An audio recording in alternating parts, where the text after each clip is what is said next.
네, 오늘은 읽은 이 말씀으로 하나님의 관점으로 라는 제목으로 주님의 말씀 함께 나누도록 하겠습니다.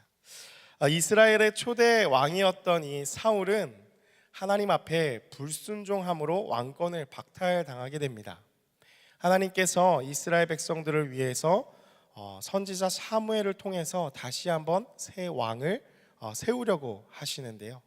우리가 읽었던 사무엘상 16장 1절 말씀에 이렇게 기록하고 있습니다. 사무엘상 16장 1절 말씀 제가 읽어드릴게요.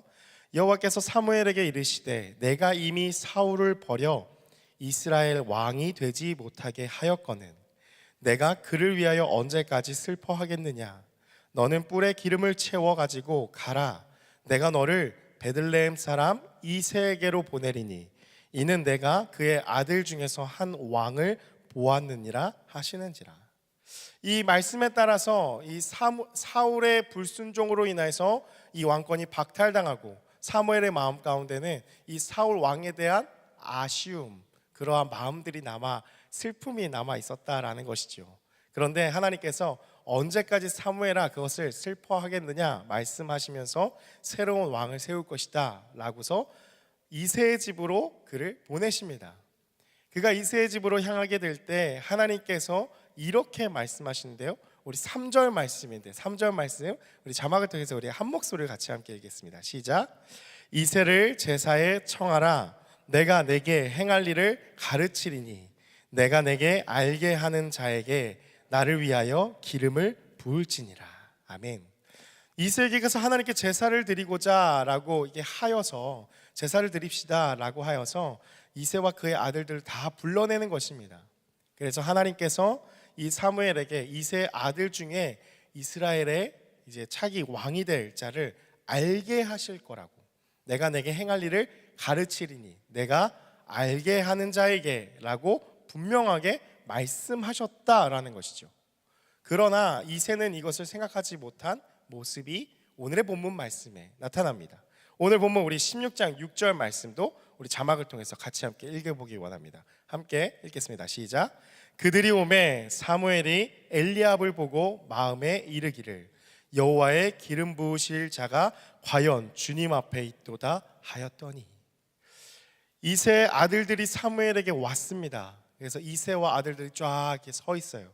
근데 사무엘이 가장 먼저 서 있는 자 엘리압의 모습을 딱 보고서 이러한 마음이 들었다라는 것이죠. 어떠한 마음이냐?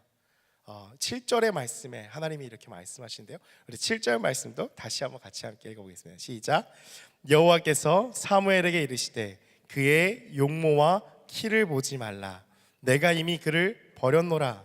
내가 보는 것은 사람과 같지 아니하니 사람은 외모를 보거니와 나 여호와는 중심을 보느니라 하시더라.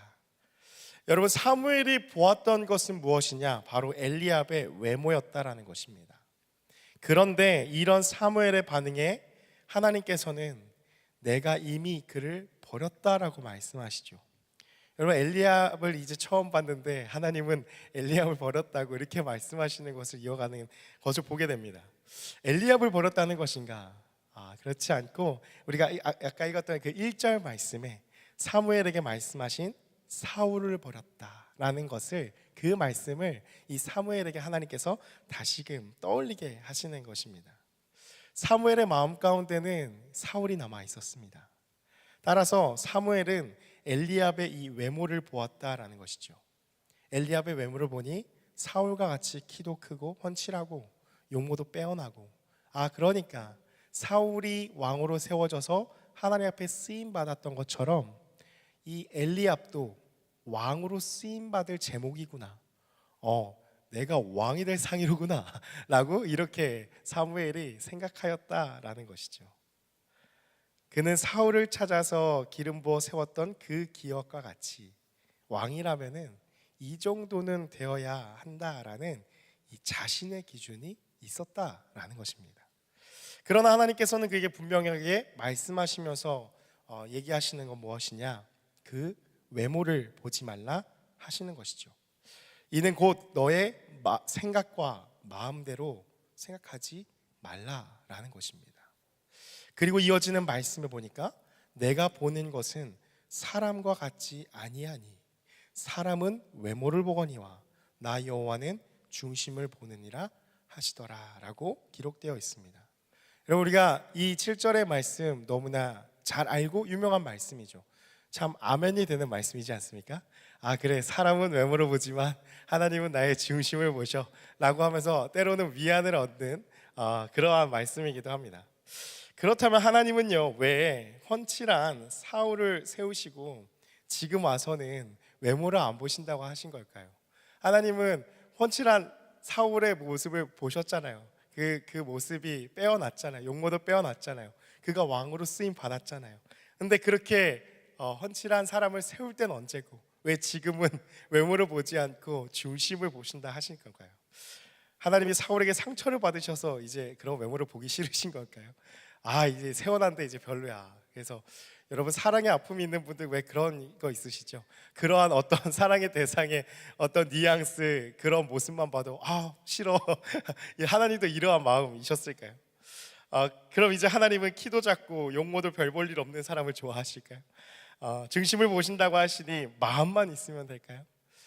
우리가 하는 이 착각, 이 말씀 가운데 우리가 위안도 받지만 사실 착각하는 말씀 중에 하나가 바로 이 말씀의 내용인데요. 이러한 뉘앙스입니다. 마음만 있으면 되지 행실이 뭐가 중요하냐? 아니, 마음만 있으면 되지 뭐 형식이 그렇게 뭐 중요하냐? 마음이 중요한 거 아니냐? 하나님은 마음을 보신다면서, 그리고 겉으로는 그렇지 않아도 마음만 있으면 되는 거 아니냐?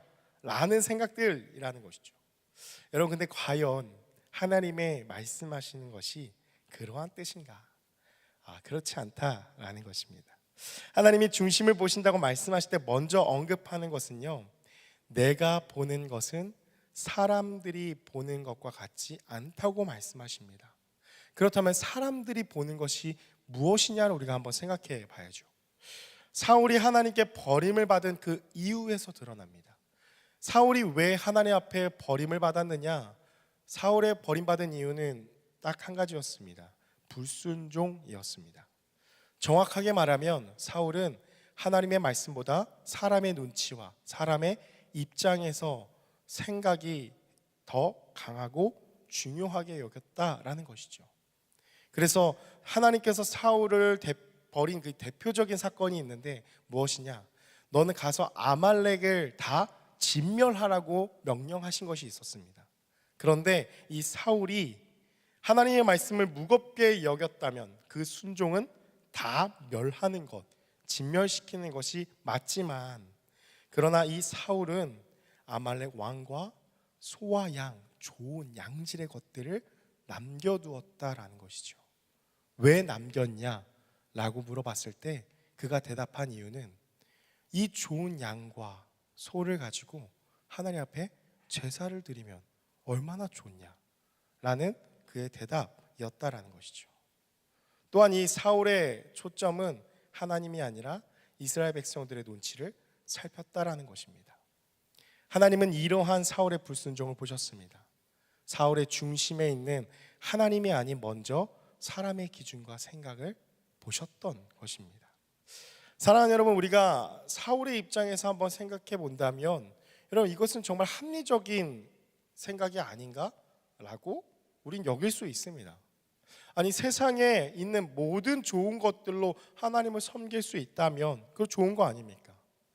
아말렉의 것이라 할지라도 정말 흠없고 순전한 어떤 양과 소로 하나님을 예배하고 제사할 수 있다면 그거 좋은 거 아닙니까? 그게 합리적인 거 아닙니까? 아니면 굳이 그렇게 좋은 소와 양까지도 다 죽여야 합니까? 라고 우리는 생각할 수 있다라는 것이죠. 합리적인 선택입니다. 그것이 그렇게 큰 잘못이 될까? 그래도 하나님을 생각하는 마음에서 그런 건데 라는 생각이 들 수 있다는 것이죠. 그러나 이것은 잘못이라는 것입니다. 왜냐하면 하나님의 관점이 아니라 사울 자신의 생각이었기 때문이죠. 그 제사를 받으시는 분은 하나님이십니다. 그런데 그 제사를 받으시는 하나님의 명령을 어기면서 그 제물로 제사를 지낸다면 여러분, 하나님이 기뻐하시겠습니까?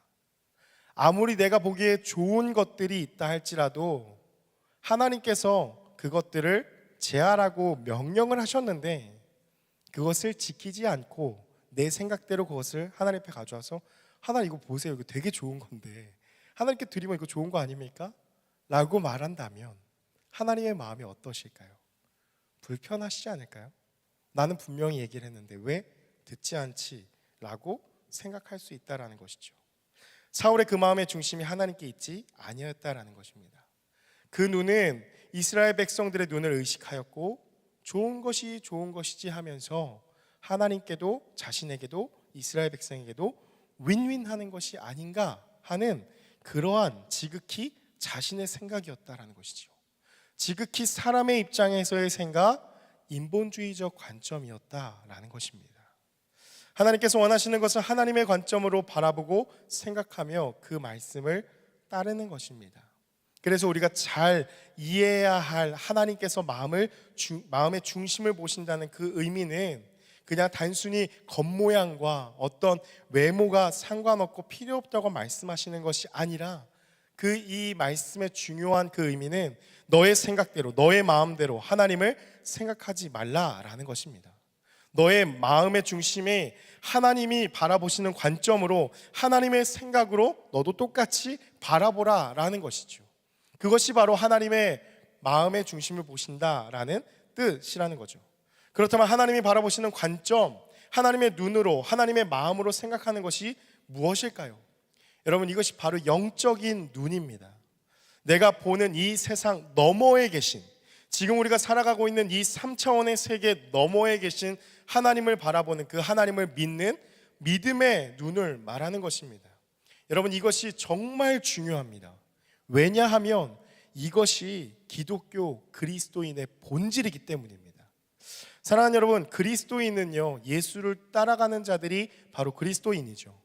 여러분, 예수를 믿는다는 것은 무엇입니까? 여러분, 예수가 지금 눈에 보이십니까?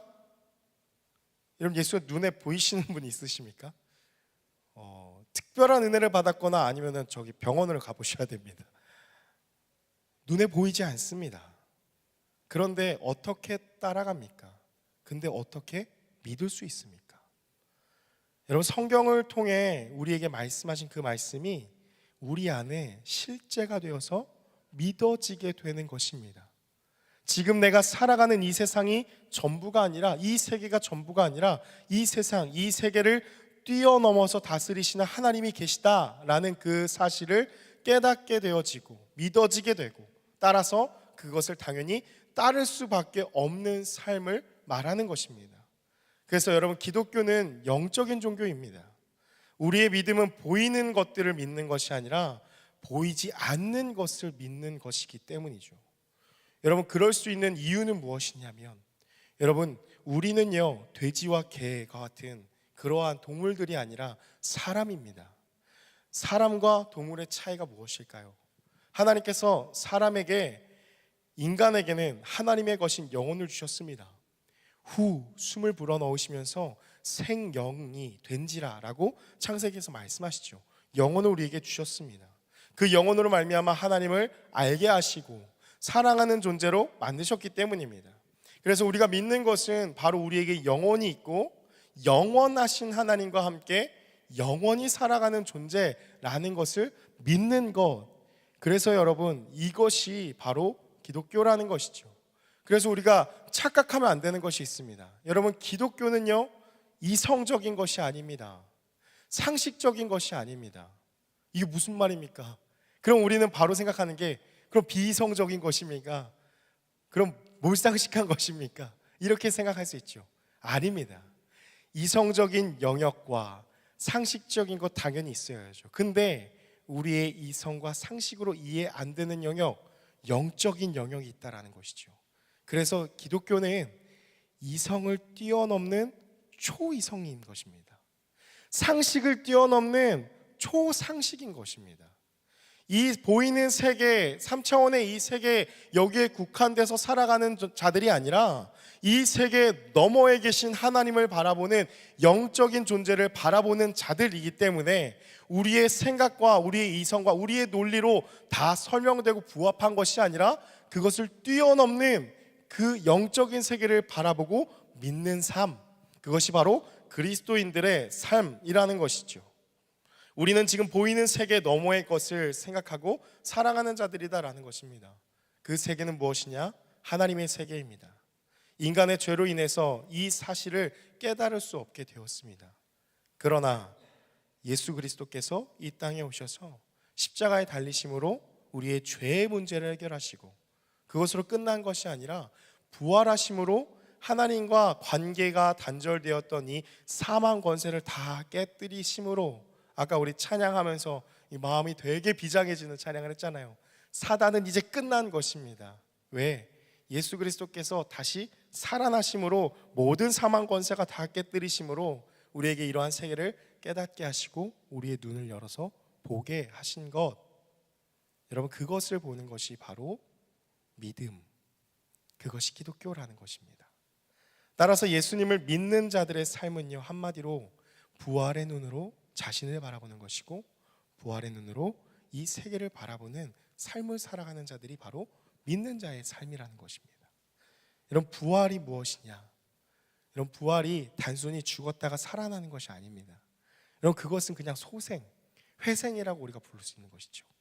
부활의 정확한 의미는 죽었다가 살아난 것, 그것이 끝이 아니라 살아나셨는데 영원히 죽지 않는 것입니다.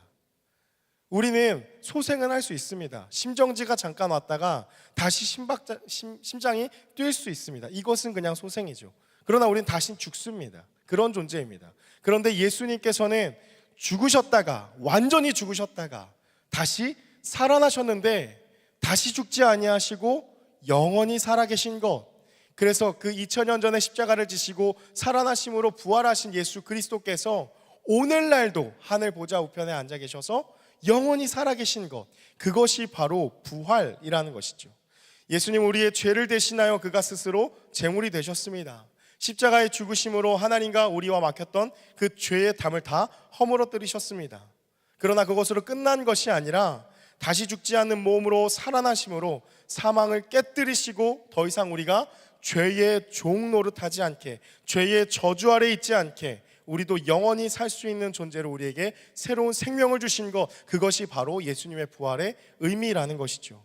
따라서 여러분, 부활의 눈으로 우리의 삶을 바라보는 것은 죄로 물든 이 세상에 말하는 이 개인의 유익, 집단의 욕망을 따라 사는 삶, 보이는 것이 전부인 것 마냥 살아가는 삶, 내 감정대로 느껴지는 대로 그것이 전부인 것 마냥 내 이성대로, 내 논리대로 이해되는 것만이 전부인 듯 살아가는 이 삶을 거부하게 되는 것입니다. 왜냐하면 우리에게는 보이는 세계가 전부가 아니라 보이지 않는 그 세계를 믿음으로 바라보고 있는 그런 존재들이기 때문에 하나님께서 원래 그러셨던 세상, 참된 평화와 풍요로움이 있는 하나님의 그 욕망하심을 따라서 살아가게 되는 것, 그것이 바로 우리의 신앙이라는 것입니다. 이 부활을 살아가는 삶에 대해서 성공의 주교이자 유명한 신학자인데요, 로안 윌리엄스가 이렇게 말을 합니다. 자막을 통해서 함께 읽어보면 좋을 것 같습니다. 한번 띄워주시면은, 한번 같이 함께 읽어보았으면 좋겠습니다. 네, 혹시 자막이 준비가 안 됐을까요? 네. 주변 세상을 향해 이렇게 하지 않아도 괜찮아요, 더 많은 것이 있거든요 라고 말하는 대항 문화가 무엇이냐? 바로 부활의 눈으로 보는 삶이라는 것입니다. 여러분, 당연히 그렇죠. 왜냐? 그리스도인은, 예수를 믿는다라는 것은 눈에 보이지 않는 영적인 세계를 우리가 믿는 것이기 때문에, 그러니까 보이는 이 주변 세상을 향해서 이렇게 하지 않아도 괜찮습니다, 저에게는 더 많은 그것들이 있다라고 얘기할 수 있는 것, 그러한 대항 문화라는 것이죠. 이런 문화는 경쟁을 부추기는 세상, 우리가 살아가고 있는 경쟁을 부추기는 세상, 그리고 지금 시작되는 하나님의 미래 안에서 실제로 진심으로 그리고 충만하게 사는 삶을 다룹니다. 여러분, 부활하면 우리가 생각하는 것이 우리가 죽고 난 다음에 영원히 사는 것, 우리가 그것을 떠올리기가 쉽다라는 것이죠. 그런데 그 부활의 눈으로 우리가 바라보는 삶은 우리의 육신이 죽고 나서 시작되어지는 것뿐만이 아니라 지금 우리가 거하는 이 현실의 삶 속에서 그 영원한 세계에 계속해서 초점을 맞추고 살아가는 삶을 말한다라는 것입니다. 그래서 하나님의 통치가 지금 시작될 수 있고 이미 시작되었습니다. 하나님의 나라는 다가왔고 가까이 있고 임박했고 문 앞에 와 있습니다라고 담대하게 하나님의 나라를 선포할 수 있는 자들이라는 것이 바로 부활을 살아가는 삶에 대해서 이렇게 표현한 것입니다. 먼 미래에 이루어질 것을 바라보는 것이 아니라 지금 여기에 내 삶에가 초점이라는 것이죠.